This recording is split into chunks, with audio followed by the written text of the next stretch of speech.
后来咱的这个阿中部长嘛有讲哦，有需要，伊嘛愿意带头先来做这个新冠病毒的预防射。但市长嘛第一届来表明，讲按照着整体市场的进度来看，新冠病毒的疫苗有希望提早进到台湾。明年3月到6月，台湾就会当开始做这个新冠病毒的预防射咯。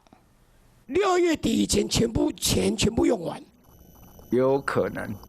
有可能，那是好消息哦。虽然无正确讲出时间表，不过这场咨询讲疫苗预算可能伫咧明年6月用完，所以为国外买来疫苗，希望会当提早进口来台湾。疫苗市场跟大家研发的进度来看，那疫苗的供应应该都会有一点起少。即摆名单超有1500万剂，提供超750万的优先注射对象，卡属上紧明年3月疫苗分配进口来台湾，差不多5、6月就当做好2剂。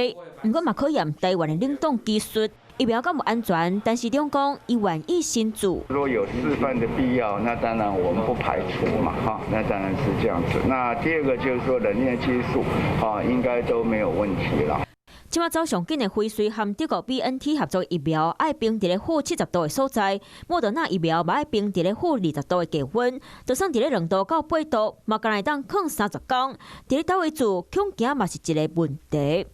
这一型的 RNA 疫苗，它一定必须要有一个特殊的接种站，而且要有预约，在固定的时间所有人去打，不要干扰到医学中心，毕竟是以重症医疗为主哈。那这些打疫苗的事情，卫生局所自己去设立医疗站。厂商工会疫苗运送含要冰伫咧打，拢会影响疫苗做的时间。咱伫咧等疫苗的时阵，政府嘛拢爱做好全面准备。